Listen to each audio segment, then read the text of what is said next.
And now back to your regular programming. If you speak better to yourself. You showed up for probably the dumbest conversation we've ever had on this show. Let's have that smile again. Tell me how that happens. Physically should not happen. Relax. If you say it Give me as well. 3 times a day, God will line it up. He's just an absolute hack, and he gets his ass kicked by the teammates every week. It's just terrible. Welcome back to Hack City. Joe DeLeone, Sean Anderson, 2 former college football players from the University of Rhode Island. Sean and I are both going through it for very different reasons today on a wonderful Sunday. Almost didn't have the show because my flight was delayed, but we made it back in time to talk some ball. Sean, I got cooked on Saturday night by the March Madness games. Alabama screwed me.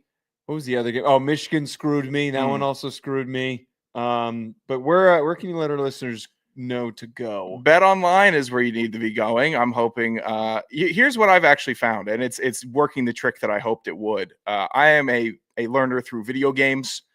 So my MLB bets so far at Bet Online have been nice. They've been cherry. They've been good just because I've been playing that video game for probably on average 30 minutes a day. I know who the good teams are. I know who the bad teams are. Apparently the Brewers are real bad also. So Bet Online. Did you watch any of the Yankees game? Yeah. They look, the new bats might get repealed in a month. They shouldn't. I think that's a great bit. I like it a lot. I love the torpedo bats. And while they're still legal, head to Bet Online and take the Yankees overs. Take the home run props for Aaron Judge. Whatever you can get.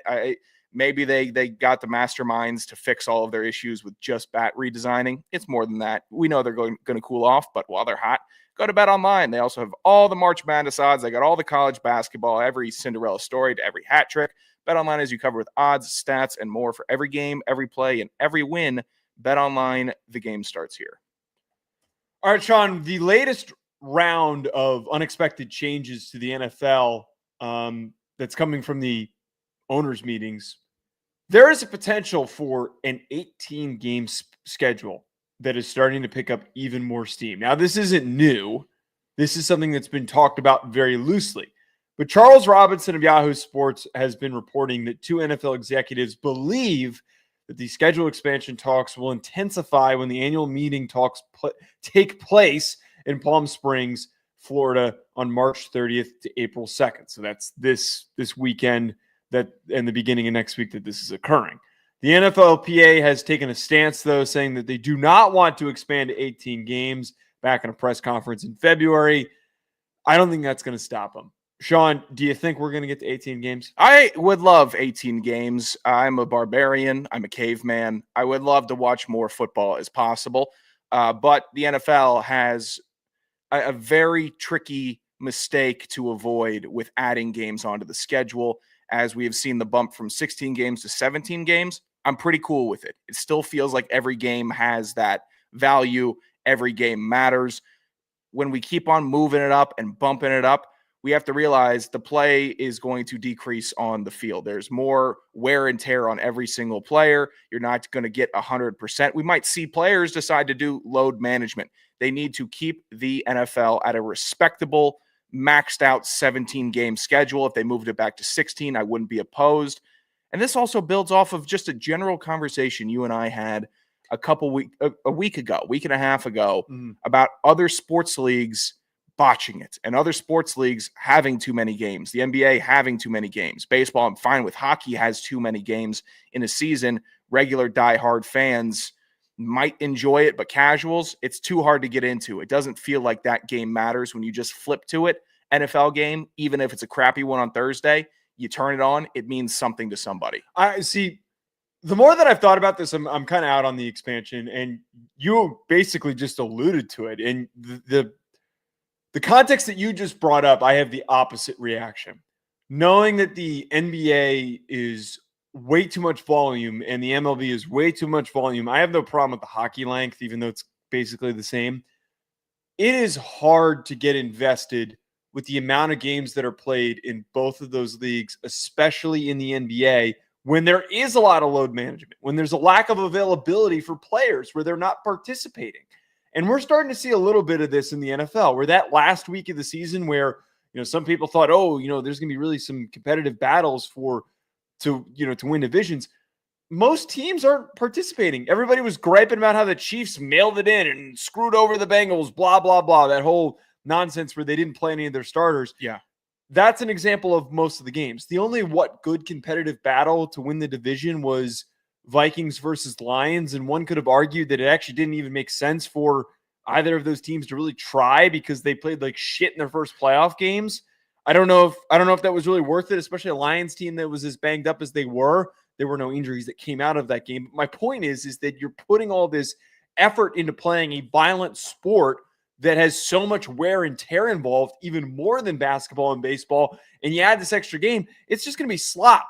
Is that what we are? We're just pigs here consuming the slop? Is that we just that stupid and happy? It's the slop era. And as a slop consumer, continuous slop consumer, in every facet of my life, I can get down with the slop, but I am opposed to it from an overarching viewpoint. Like we should be getting away from slop. We should not be diving deeper into it. And to be fair, it's not like this last week of the season's woes or the first time it's happened. There was a bunch of outrage when the Jim Caldwell led Colts with Peyton Manning were like 15-0 going into week 16. They already had the number 1 seed locked up, and they took it off. They went 15-1 that season in the regular season, and then they moved on. People were upset that they didn't go for the record. People were upset that they sat starters. This stuff happens in the NFL. So I understand, but that's like the 1% of football teams typically in a season that are locking it up. For the most part, we're going to see a general sloppiness, and it's supposed to be a gladiator sport where you go in and anybody can get hurt or anyone can score or there's a big battle that happens every single time. If we get more of those battles, it's not going to feel the same way. It's going to feel more like a flag tournament throughout the season. Yeah, but we're going to get a lot less of like a theoretical battle between the Commanders and the Eagles, and it's going to be mostly Jaguars Titans, just like awful shit teams that have nothing to play for, that are just donking around for 4 quarters, and you flip on over to it, or you're watching Red Zone. It's like, oh great, now we got to watch this game again. I guess you got some a little bit of skin in the game because you've got a fantasy player because your 4th running back got hurt, so they're at that point streamlining another running back. You're like, oh, I guess I got to kind of know what's happening. Is that what it is? People betting on the crap too. Is that all that it takes? You're working right down that vein right here. I think the betting companies are getting too big. The fantasy companies are getting too big and powerful. Mm-hmm. It's just such a cash cow. How are we not getting more of this? That's what the boardroom meetings have to be. We are making so much money off of people betting on the games and putting in for fantasy and all the auxiliary football nonsense for the finance bros, for rubes like us, for everybody that enjoys but isn't playing. It's a money machine. So making this push, and I can't wait to see the spin that gets put on it if it does get approved. I can't wait to see all the different contingencies and player friendly bonuses and perks. Well, look at the money that was spent this offseason. It was I would love to know. I'm sure somebody will crunch the numbers and say like this was the increase in the amount of money that was spent in the size of the contracts. I don't know if enough people realize how massive with the salary cap, how much it went up. It went up a lot more than it usually does. The contracts this year were freaking nuts. Yeah. Like really random example. Will Fries is a good starting guard, and he got paid crazy freaking money. I think it was 5 years, $88 million, which is insane money to go to a guy who was a 7th round pick not that long ago.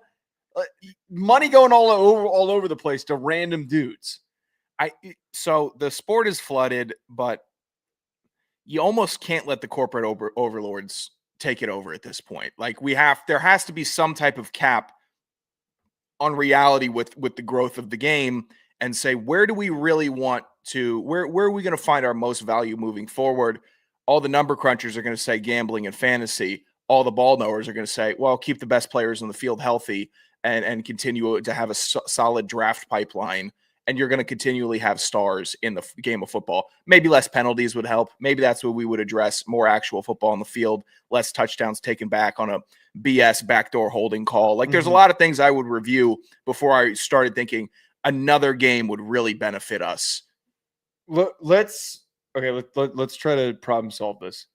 what would be a better alternative than an 18th game? What if we added 2 more teams? You'd have to pay more money would have to go towards those 2 teams. So I guess there'd be less money in the overall pot to be split up, but then arguably you have more games to broadcast. How would that shake up the divisions also? I just throw them wherever. Because we're just okay. We'll just make a new division. Well, we'd probably have to shrink. There would be 34 teams. 34 would be tough because we've got 8. Yeah, we'd probably have to move up to 36. There were uneven division sizes for a while in the NFL because remember there were 30 teams. That's there were right. Also 28 at one point. I'd put a team back in St. Louis for sure. Drop a team right there. They could be the St. Louis Rams 2.0 or whatever they want to be called. I don't know if the East Coast needs one. The South probably needs a team that they could rally behind. I don't know if the Birmingham Stallions have grown enough to place one down there. That market does not seem. I don't even need a big football market either. I just need a good football market. Like somewhere that's team. But they're also SEC country. You're going to be battling with SEC teams. I don't think they're starved for an NFL team down in SEC country. It's not a bad point. Does adding extra teams actually solve the problem we're talking about here, where we have less shit games? Or no, we'd have more shit games, but we'd have one less week. I would take we also don't have a star grouping problem in the NFL. Like I would add teams if I wanted to add a little more, not have super teams pairing up, but we don't have that in football, which I'm grateful for. Every team kind of has a shot. And even as we thought the Chiefs had maybe a close to Warriors rise, they still got knocked off this past season in the Super Bowl by just a well-built team. I don't know if teams added is what I need. I might need roughing the passer canceled or really taken down a notch back to an early 2000s level of roughing the passer. That feels like an indirect issue that needs to be resolved at a later date. That's what I would prioritize over. For an immediate fix to the game, I'd put that as a higher priority on my list than adding a game. Adding another week. Or adding another week, right. Yeah. Yeah, I just don't – my whole issue with this is the obvious upside is the money that comes flowing in. That is the obvious, dumb, clear upside and the reason why they're doing this. The players have no reason to say yes to this other than their paychecks probably being a little bit bigger. More backup offensive tackles getting starter money like they did this past free agency cycle.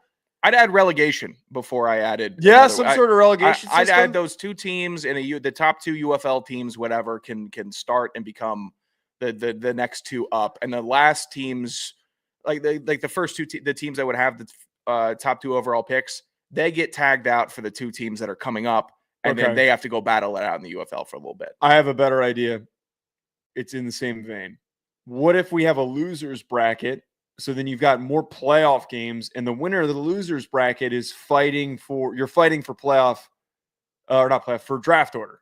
So where you finish in the losers bracket determines where you're picking. Oh, I wouldn't mind if we could math it. I wouldn't mind a separate losers tournament. That's what I'm saying here. So you would add the same amount of TV inventory probably for adding this extra game, if not more TV inventory, and you'd have more competitive games. You'd have these stupid idiot fan bases that are just depressed like me. Yeah. Like the Giants fans are. I'd have something to kind of root for and be excited about instead of just sitting on my ass and watching the playoffs in a depressed, pissed off state all the time. If you could take the first 8 teams eliminated from playoff contention and have them compete for the first 8 picks of the NFL draft, whoever wins it. So then the other ones just go fuck themselves. The other one, you just go do whatever the hell you want. Sorry, but would they start tanking to get into the tournament to try to win that to get the number 1 overall pick? Because that also solves the number 1 overall pick, who would be probably the best quarterback, getting ruined by the worst team in football that can't surround him with a good team. Whereas the teams that are truly awful will be picking 7 and 8, and then they are going to have to find a way to build a team before they can draft a quarterback. I'm sure that there would be a lot of pushback. Well, maybe arguably there'd be enough hubris from teams to think that they would be able to compete in that losers bracket. What is that, 3 weeks? 8-game tournament is 3 weeks. First round, Yes. 8. Second round, 4. Last round, 2. 3 Yeah, weeks. a 3-week tournament. So that gets you there'd be 4 games plus 2 games plus 1 game is 7 games. That would give us 7 games. 4 plus 2 plus 1 is 7. Wow, we're great mathematicians here. I'd take an extra So- 7 in that realm. Well, I know. Anyway, that technically is the equivalent of if we play. No, that's not the equivalent if we play an extra week, because an extra week of football. Wow, we're really shit at math here. Because 32 divided by 2 is 16. 16. Shit. You have to add something else. But I think we're onto something here. I think that this would be a lot more intriguing. It's better than forcing another. Seriously, most of that last week inventory is watching Browns versus Bengals, and they're both out of the playoffs. Yeah. Put those games on the I would put those games on God, they're competing with CFP too. That would get real busy, but NFL would dominate that. They would still dominate. I would rather have this in the NBA in-season tournament, where they're just competing for a million. Waste of time. No, we're in the era of fans want to see consequences as much as they want to see victories and reward. So giving a tournament that does have consequences on the sport for playing poorly, yeah, I'm actually in on this. I'm starting to really grow fondly of this idea. And then we take those middle grouping of teams that you pitched, and then we put them into a golf tournament. Oh, okay. Yeah, we just throw them out there. They don't need to be good at golf. Are they going to do a scramble? Yeah, I think that would make things a lot more interesting. You have to. Everybody on your team has to participate. Well, you got the golf bug right now, don't you? Well, I'm just trying to think of like a low impact activity that that middle tier is. I do have the golf bug. The but middle that's not, tier. Don't do that to me, by the way. What? You can't have the golf bug? Yeah, but it's just such a, I don't know, an obnoxious thing to say. I'm gonna spank you in golf, and you're gonna. I'm You're gonna not. I'm gonna You're get not. in that head. You're not. And you're gonna be real upset. You're not. Actually, You're not. I'd like this first round to be really peaceful. I'd like to just go out and play some golf. But the second that you start like overreacting, I don't. I'm not betting with you. I play against myself. I don't do any of that stuff. You know what? I've actually found the 2 people that I could golf with in this area and surround myself with most often. Neither of you will golf while betting. It is. I don't like astounding. doing. You're the cheapest person I know. Yes. Yesterday we were paired on the hole that I told you. The last round I played fine. Great the first day. Fine the third round. The fourth round played like absolute shit because I was drinking with my one buddy in the golf cart way too much before the round and during the round. And we got up to 17th hole. It was a par 3.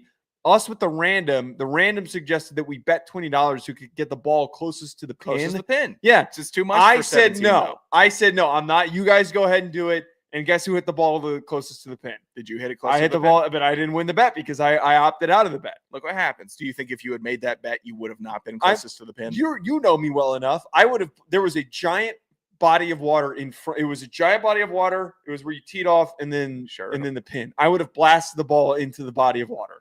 Why would you do that? Just have Because a nice relaxed, I slow don't swing. do. I don't do that. How are you know? Okay, so I get too golfing competitive is and pissed off. golfing is such a great adult skill to have. We both agree on that. Yeah. Betting while golfing is where the real deals get done, Joseph. But everyone do just that, has a dude that they know is good at golf that can go out and play with anybody. Like that's great. But I'm not there yet, so I'm gonna get pissed off and then just tank the whole day. It's not relaxing. I want to relax. You have to get used to the games and the jargon and all that. That's what you have to get used to. I'm used to all that stuff. I just don't want to ruin the experience of getting to play and to feel like I'm improving and I'm getting better and I'm playing well because I'm getting overly competitive. I'm getting pissed off because I'm getting beat. So you're still putting the golf over like the people. Whereas me, I'm putting there people over the golf. I'm there for the people and for the hangout and for playing the golf. But the minute that I start competing with the people I'm playing with, it ruins all angles of the activity. You know how often I'm like genuinely having fun with the sport itself of golf? Like if I'm at a 2-hour golf round, 9 holes. And how many minutes? Beat me and this is your philosophy? How many minutes do you think I'm actually having fun if I'm just out there dialed on my golf game? Apparently, it sounds like 0. Probably about 5 to 10.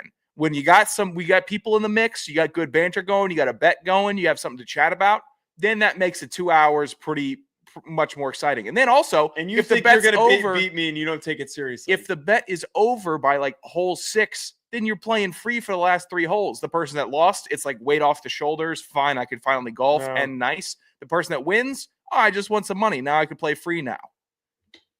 I don't agree. You got with a that. lot to learn. You got a lot. I don't know. I I do. I've played more golf than you have. There's no way. There's no comprehensible way you play more golf than I have. Yes, I've been playing golf for longer. Joseph, there's no way you have golfed more than I have in your life. I absolutely have. No, you haven't. You would never golf during the work week. You would never. I couldn't. I would go to the range during the work week. That doesn't count. I could. No. I at my peak, I was probably playing three rounds a week easily. That doesn't. But you didn't start playing until like 2 years ago. What are you talking? I started playing in 2020, just like everyone else. I grew up playing. I started playing a lot. You did not grow up talking playing. About. This is all new. This is all no. brand. I did. What, I did. You came back from Florida, acting brand new over here. I started playing as a kid. I did. I used to play I played in high school a shitload. The group that I was just playing with, the reason why we were playing together is because we used to play in high school together. Yeah, everyone dicked around and had high school rounds with their buddies. No. You're not the first person that had a couple golf rounds in high school. Give me a break. That is absurd, by the way. No, it's not absurd. This is absurd from you. You created some backstory for me in your head, and you think that I live off of that backstory. You started golfing in California. That's where you started golfing. Not true. Absolutely not you true. Have also shown me you can't golf around here. You can't golf in this area where you're from. We can't golf specifically where we're currently living because it takes us 20 minutes to leave Hoboken and then to get on the highway to drive somewhere. Most of the golf courses are country clubs in the surrounding area, so you got to drive a little bit. The best golf is on the border of New Jersey and Pennsylvania. So we got to drive to Pennsylvania if we want to actually go play like some really good golf. Why? It doesn't have to be really good golf. It's just go find a course and play golf. Did you find us the closest golf course to us? No, it's pretty far. Okay, so you're not. That's how I know you're not 50 playing. 50 miles away. What? That's how I know you're not playing real golf. Because you're not good enough to be playing at good courses and to be valuing it. No. I need to go play at a pristine course where I could always find. No. Wait. The logic here for when I was looking was simple. What gives you the best price that's within a decent drive that is an actual full 18-hole course that isn't a par 3? There weren't many options. Not all the courses are like fully open right now. I'm just saying, I think you could have found a reasonable track to play at. There weren't that. They were all within about an hour drive. I'm going to start doing some research on this. Go ahead. Well, you were already wrong on the first course that you found. I'm pretty sure we could play that. I'm near certain that we could play that. Okay. I am just shocked at this avenue you're going down as Mr. Golf. I'm just a little shocked. I don't think that you understand and appreciate what it takes to find a good course to go play at. Like the whole weekend, we were driving 45 minutes every round. You don't need a good course. You're not good enough for a good course, and neither am I. Okay, I'm not saying we go play like a $200 round. That's not what I'm saying. You find a good $70, $80 round somewhere in an hour to hour and a half drive. That's how normally this shit works. Normally the drives are about 30 minutes. I didn't want to go play on a course that had a 3-star rating. Those are shit courses. I'm not playing on a shit Muni torn up course. You're too good for a shit Muni? I don't want to play. You got to understand. On a shit Muni course. What's your handicap? Are you at over 20 handicap? Yeah, you're definitely over 20 handicap. I was asking about you, pal. Probably like a 28, if I were to guess. 26, 28. About my range also. That's where we play. We play at the track Munis, pal. I don't understand I don't understand. Where do you think you Country Club Joe living over here? I've never played at a country club before. God forbid you got us going to one also. We're not going to a country club. God forbid your boy wants to go drive to go play on a good course. You know how far I had to fucking drive in Los Angeles to go play an actual course that wasn't completely booked up? We had to go 3 hours. Yeah, that's a disaster. That was because there literally were no options because some guy from Korea used a bunch of bots to book up all the tee times. So there literally was nowhere to go in Los Angeles. This is perfectly normal. This is what I would do with Cross, who I just played with this weekend. You said I'm not going to go to a 3-star Muni that's all beat to shit. Yeah, that's perfectly normal. I would like to play like a serviceable course. That is we're a playing in the normal rain thing. on Saturday, by the way. That's a I'm not normal changing thing our to tee time if it's raining. That's fine. That's Fuck a you. We're playing in the rain. We're playing in the rain. Your stance on this is normal for someone that's a sub 10 handicap. That's actually sitting here. That's reading the whole, and they can understand what they're doing. Do you know how many rich, pretentious dickheads play at like overly priced golf courses that are awful at golf? That's like most of the people. That's who what play you're golf. doing. That's not what I'm doing. That's exactly what you're doing. Though. I'm not awful. You're a at 28 golf. handicap. That's not awful. That's good- like a round shooting a little bit under 100, breaking 100 every so often. I'm a decent golfer. I'm not a great golfer. A good player. You get categorized at good between like 8 to scratch as your handicap. I didn't say I was a good player. I said I was a decent player. I'm not a shit player. Decent would be like a 12 to 20. You're a bad golf This logic player. is this. You're a bad. No.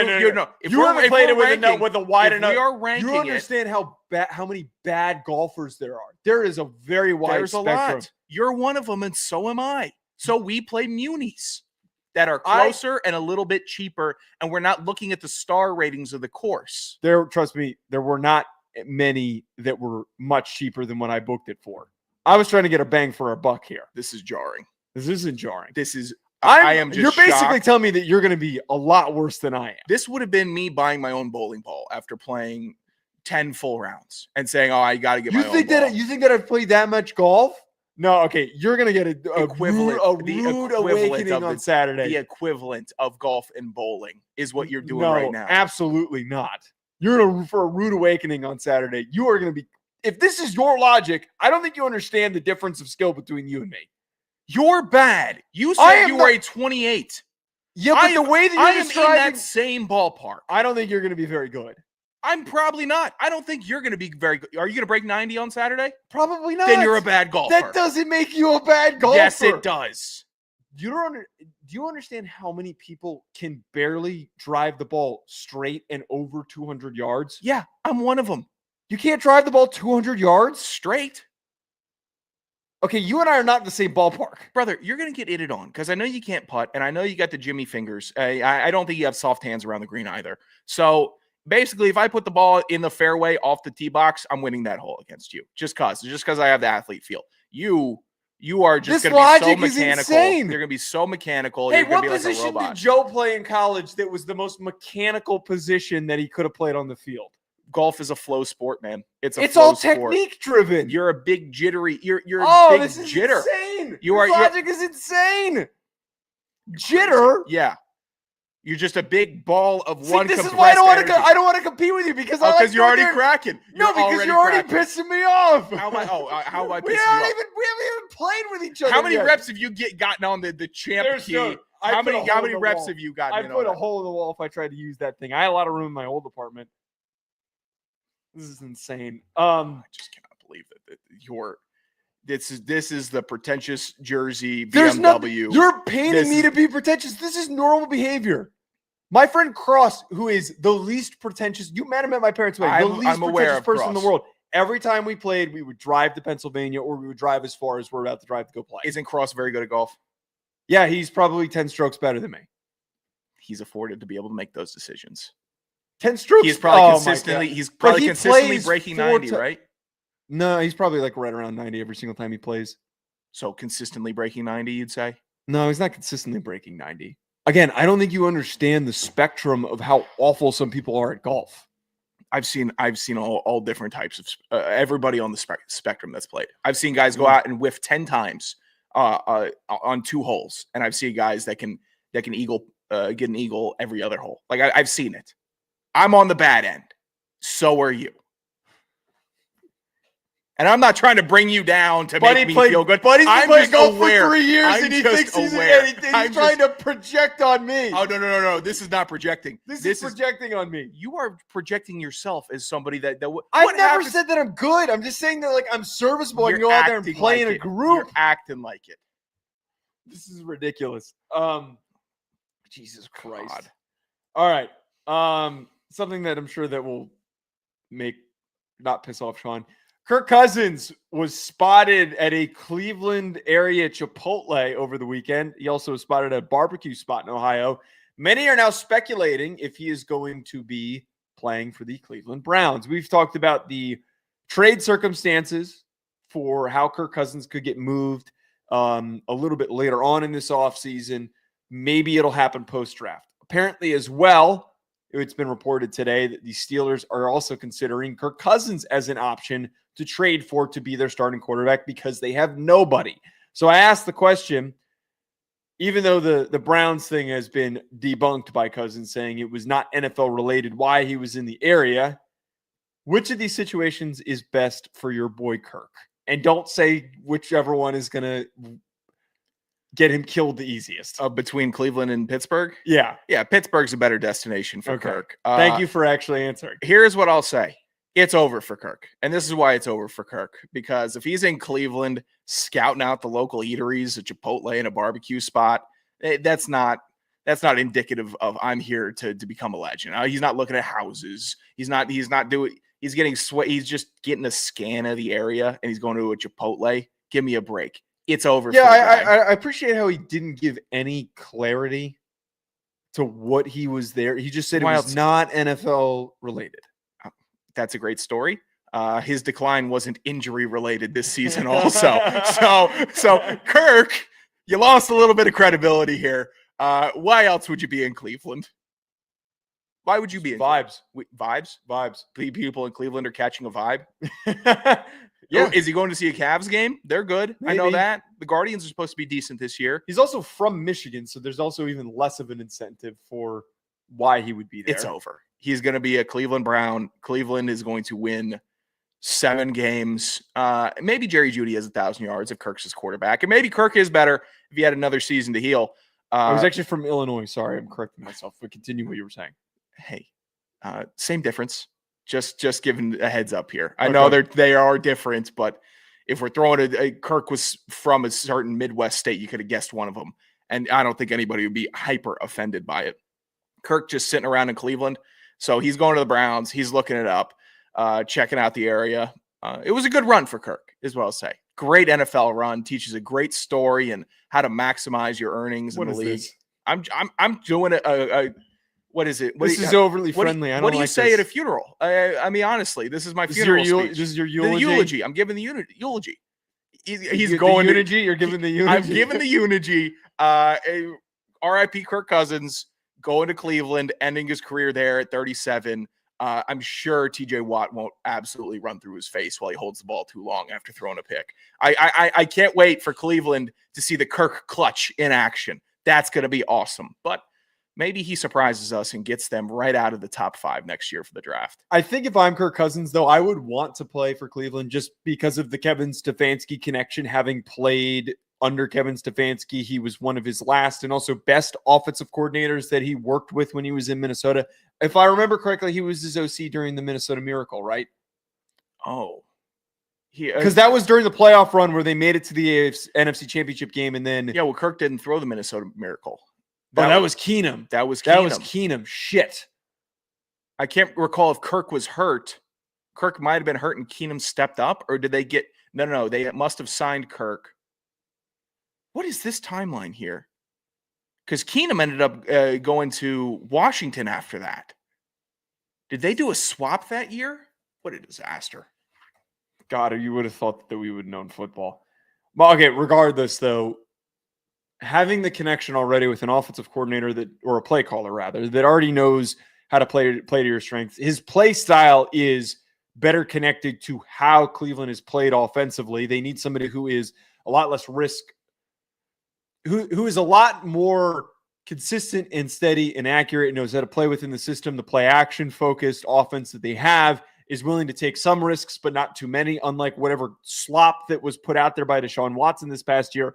I feel like it's too much of an unknown if he ended up in Pittsburgh.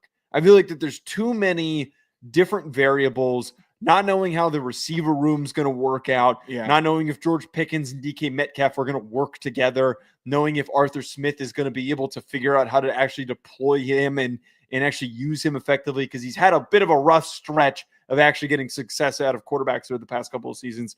So if I'm him, I definitely want to play in Cleveland. I think it would have looked a lot like Russ this past year with Kirk in Pittsburgh. And if we're scaling it, Pittsburgh with Kirk Cousins would be better than Cleveland with Kirk Cousins. So I have to look at it from that perspective. But the jump up in improvement is greater for Cleveland by adding Kirk Cousins than it is for Pittsburgh adding Kirk Cousins. Kirk was after the Minnesota Miracle. I'm a dummy. Kirk was 2018 and 2023, and Case was 2017. And then he went to the Broncos in 2018, and that was basically the end of his that random stretch when people thought Case Keenum was actually pretty good. It was a good stretch. It was a real good stretch. He lit the world on fire, and I'm gonna always like him for it. But yeah, Kirk came in and didn't do anything with Minnesota. Thinking about it, yeah, I didn't know that 8 years ago, Minnesota Miracle. Kirk is still Kirk. So that should be that's the level of consistency that you mentioned. That's what you can expect is he hasn't really changed much, but he also hasn't really changed much. So you have to be able to take that grain of salt when you are making a prospective offer to Kirk Cousins. You threw in here this Brock Purdy quote. Could you shine some light on this? Yeah. So Brock Purdy went on a podcast because all athletes have to go on podcasts, and they all have to put their foot in their mouth or give the most boring interview of all time. Discussing some of the struggles of last season, Purdy blamed the lack of success on fatigue from the deep playoff runs that San Francisco had gone on in years prior, saying that they were tired last season because of their compressed offseason schedule after Super Bowl 58. You were tired? You were tired from the Super Bowl? The Super Bowl hangover, I get. The Super Bowl, we lost the Super Bowl. We put in so much work, that 2-week depression.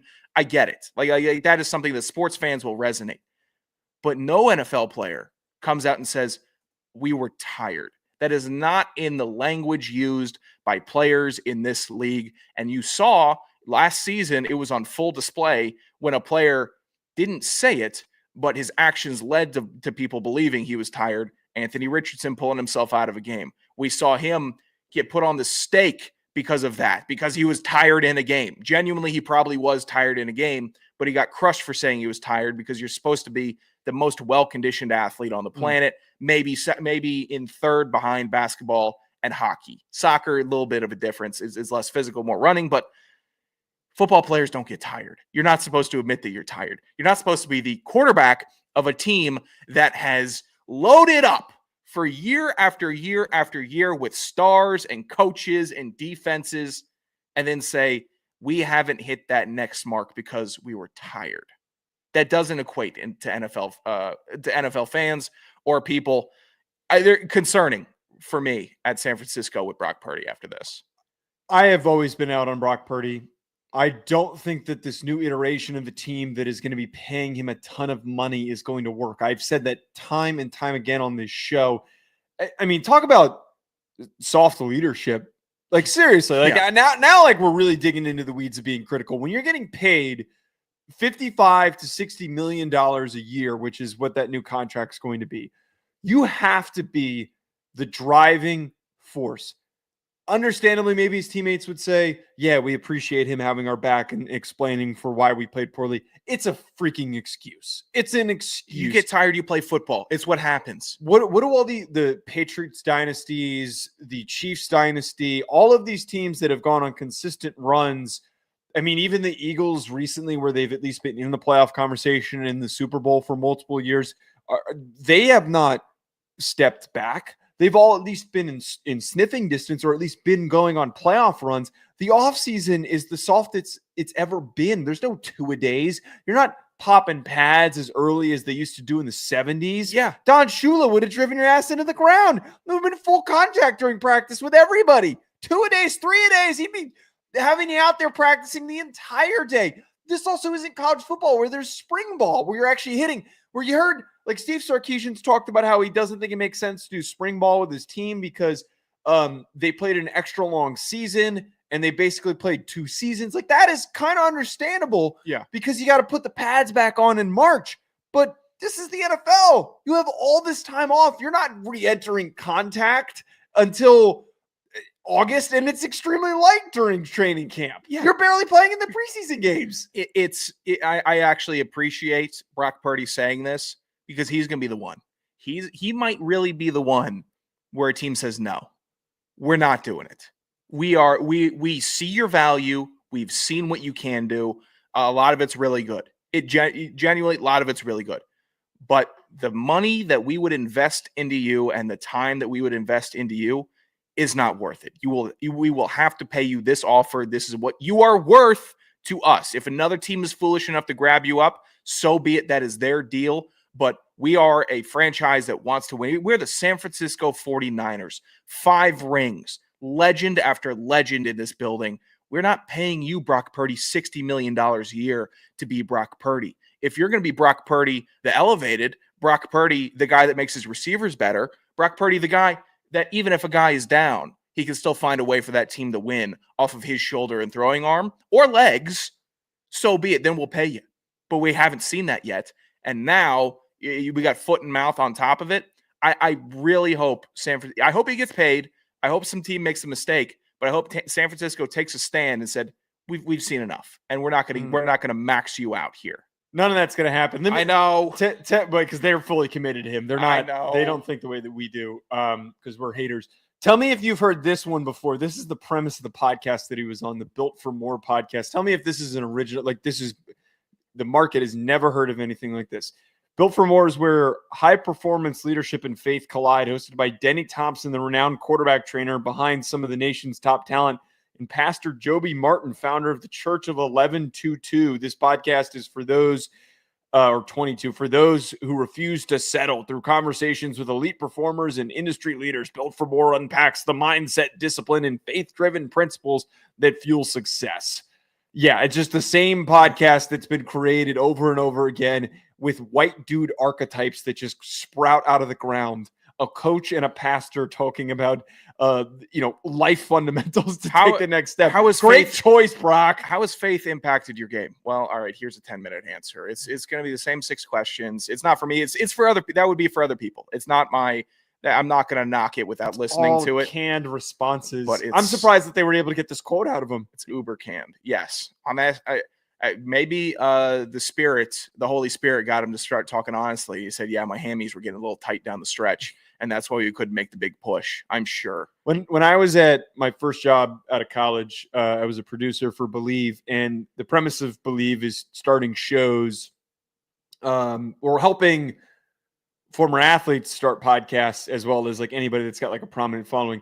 And I swear 7 out of every 10 pitches, instead of, hey, you played for the Houston Texans, why don't you talk about the Houston Texans? Because if you did a really good job of it, you would make a lot of money, because people want to hear a former Houston Texan talk about their team, which is why you'd maybe eventually get hired to do radio in Houston or call the games on radio, whatever it is. Make some good money. No, they were always mental health. Hey, what are you going to talk about on the mental health podcast? You're just going to have the same 4 guests. You're going to have 4 guests on, and they're all going to talk about, like, yeah, it was really tough. This was really hard on me, but I got through it. It's the same shit. It's the same shit every time. It's guys with a story, and even if it's a good story, they have a story. What do you build off of from that? What's the launch pad after that? Not much. And that's why I'm waiting. We're in a bubble right now. I'd say we're in a pretty big podcasting athlete bubble. Yeah.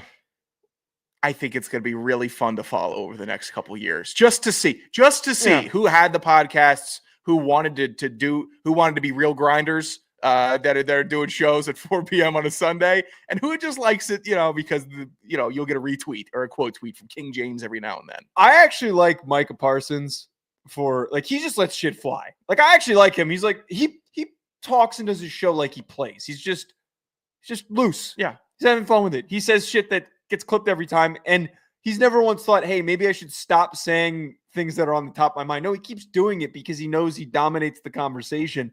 And even though we made fun of him on Twitter for how he responded to Marcus Lawrence, I kind of appreciate that he was talking shit.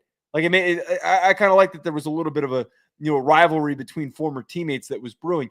Like the Deebo Samuel show. Have you listened to that? Tragic. The Dwayne Wade one, boring as all hell. The Carmelo Anthony one, boring as all hell. At least you have Jeff Teague, who's Jeff Teague. He's Teague's at least one of the giving best good. ones, yeah. Jeff Teague is at least built for it, giving Amazing good stories. storyteller. Here's what else. If we're trashing, I'll give props also.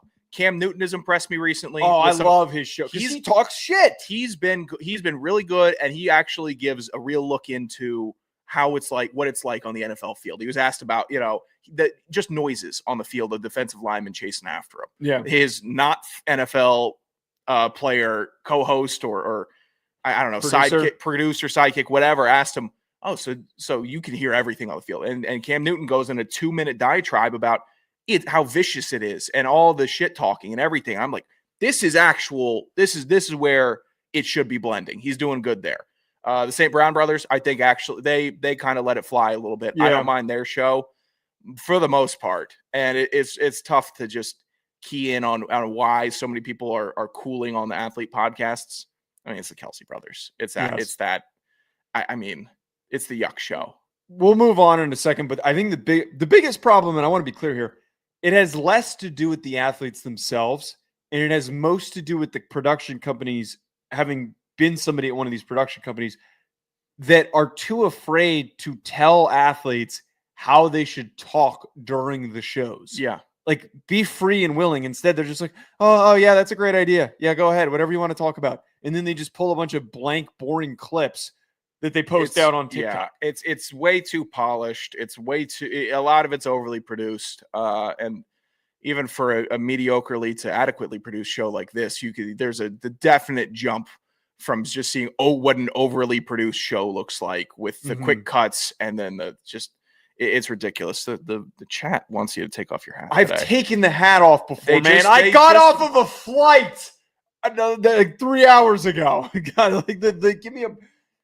You guys know I'm not going bald. You've seen my damn hair. Steve wants to see something real quick. He's seen my hair. He did this 2 shows ago.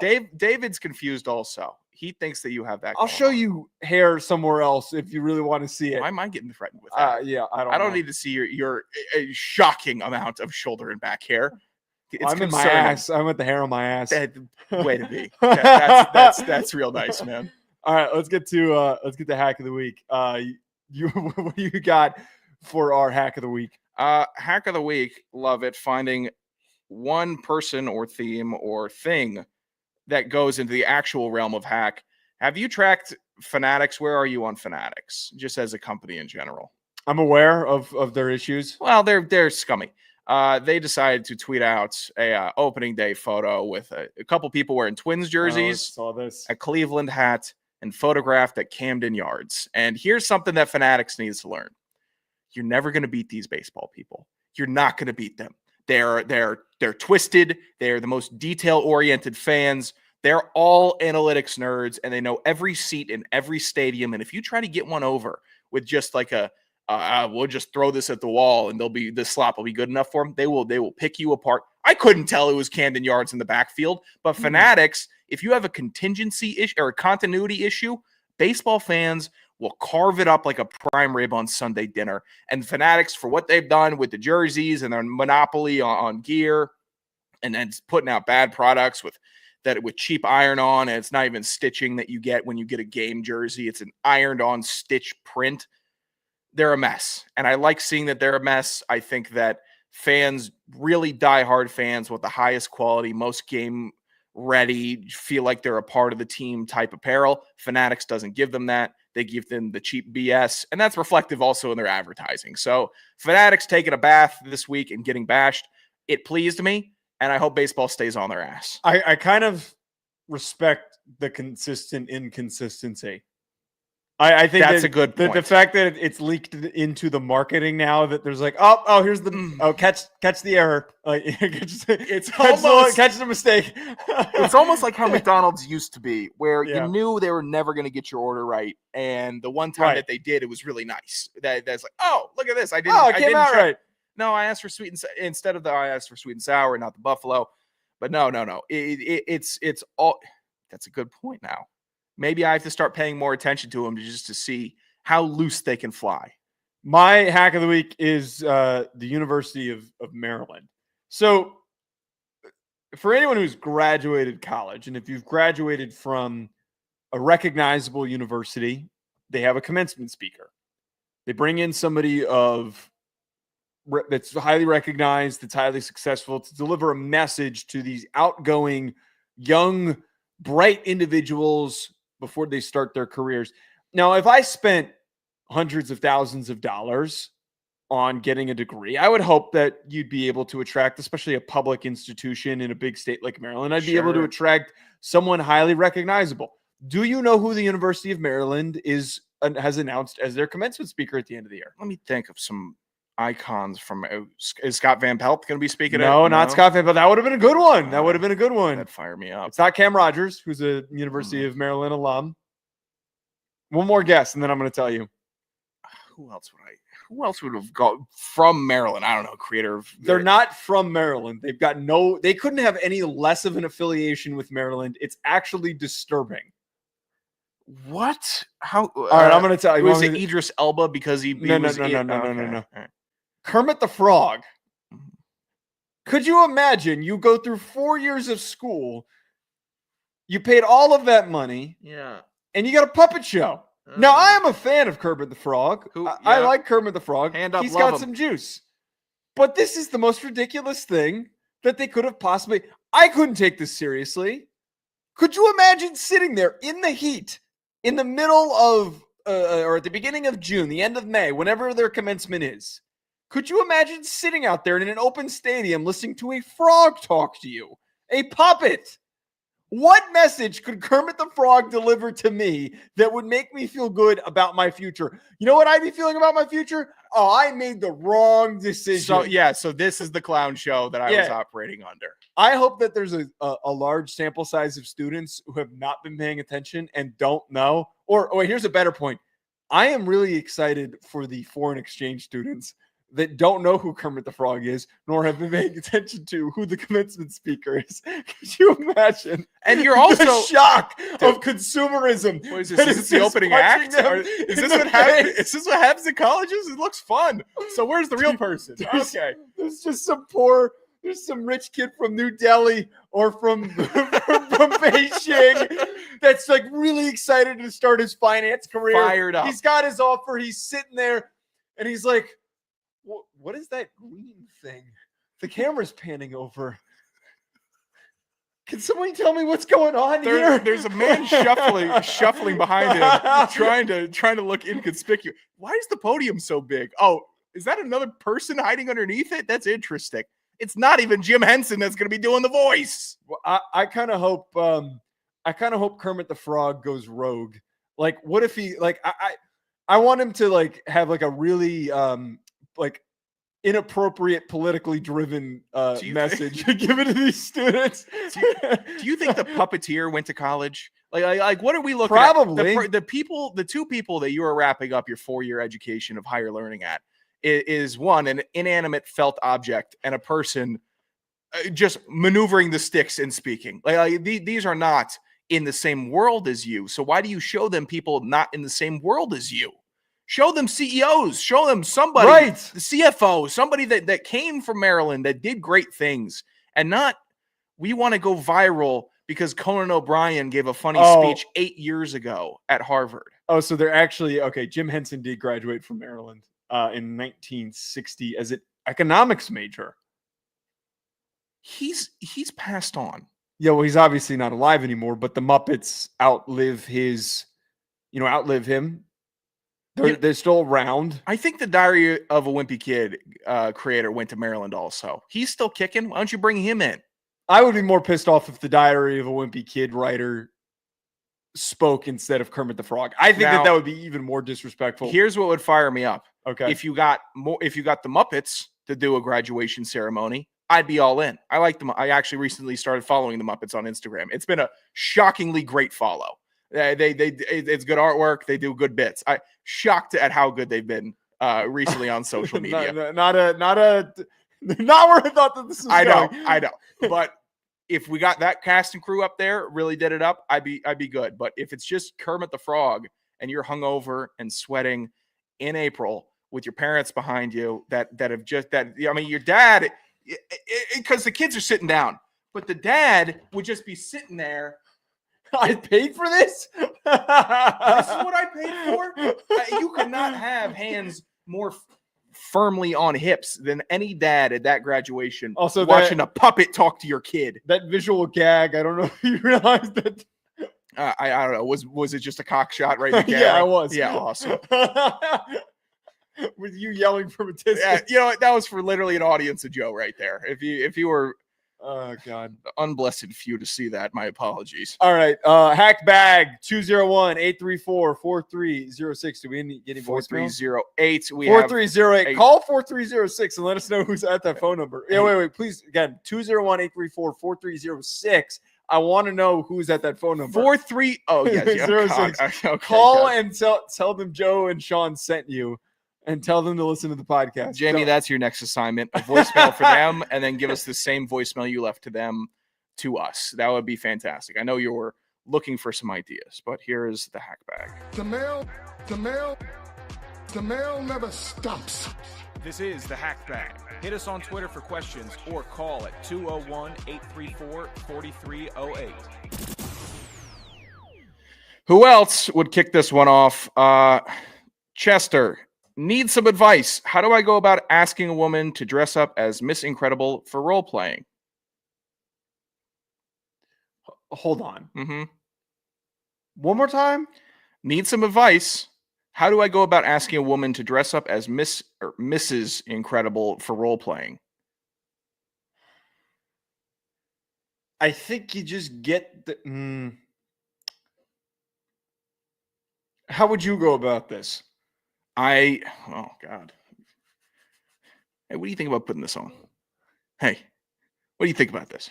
I think it'd be really incredible if you put this on. I think. I mean, that Coach Chester, I can't give you a better setup than that. If that doesn't work, then she's not the one. I mean, you almost couldn't. This couldn't even be like a lead-in. Hey, let's watch the movie. I got inspired. I want to do this because it's animated. It's a cartoon. Yeah, it's a kid's movie. You can't say be like, oh, we watched this. Oh, remember this movie? Oh, it's actually pretty good. You can't. And then I need you to look like that. Yeah, no, you can't be doing that. That way. That's an uphill battle. That is really not. I just gave the setup. That's the only setup. I think you would look incredible in this outfit. He's asked questions in this ballpark before. I've made my stance perfectly clear. As a meat and potatoes, don't need none of that type of gentleman. And he refuses and is I don't know if he's waiting for me to bite and say, okay, this is how I got so-and-so to dress up as that. No, it don't happen, Chester. It probably is. No, you're not going to. Hold on. So if a girl, you clearly would not pursue this, but if a girl asked you to dress up and said that they were into the whole role play thing, would you do it? You know what? If a girl wanted me to get in a Mr. Incredible suit, yeah, I think I would. I would think that there would probably be some girls that fetishize Mr. Incredible. But I'm not going especially if they're already attracted to someone as big as you. I'm not going to. Yeah, well, there we go. If someone's attracted to someone as big as me, then they're probably attracted to Mr. All balls Incredible. are on the court. But I'm not like, pun intended. I'm not going to Comic-Con and trying to hook up there and dress in it. Go. You know what, Chester? Go find someone there. Go find someone that already dresses. That's not what this is, though. That's not what that you're just because the process of role playing is a thing. Doesn't that mean that you have to just because someone might be into it doesn't mean like, oh, I need to go walk around Comic-Con to see if I can get laid. That's not what this is. It'd probably be an easier workaround to getting that end goal of finding someone that would go into the costume, because it seems to be paramount over the women that you're with already that you have somebody in that costume, at least for Chester. So it would be an easier route to go than I think convincing someone of doing that. I think that I don't think it'd be it's a very normal thing to pitch. Like it's not like we're pitching the furry suit. Just Mrs. Incredible. That's not an unfair assessment here. Yeah. Well, I'm not. No, don't ask me. Don't ask me whatever you were just going to ask. I saw the gears turning. I won't. I still want to. I won't. What's the next question? Would you dress up as Dahmer? Would you do a Dahmer bit? No. Oh, Why would anyone be attracted to that unless I do. I don't think any woman would be attracted to that. Women So it'd like- have to be a man. Women like serial killers, man. They Not the listen to gay those one who documentaries. ate people. I keep on forgetting that detail of the situation. I don't care about him. Sounds like you do. I've never watched one Dahmer I've never watched a serial killer documentary. You can't I throw don't know those about these shots if guys. you don't know anything I'm not about throwing shots. I am not throwing shots, pal. That's what we got for the hack bag today. That's what we got. Thank you, everybody. That was the only question. Yeah, Mrs. Incredible role play, foreplay, whatever question from Chester. Thank you for sending the question in, Chester. 201-834-4308. Please call in with your questions. Thanks, everybody, for tuning in. We're going to be back to normal schedule this week. We'll be back on Tuesday and Thursday at Hack City Pod, at Joe DeLeone, at Sanderson Radio. We'll talk to you later.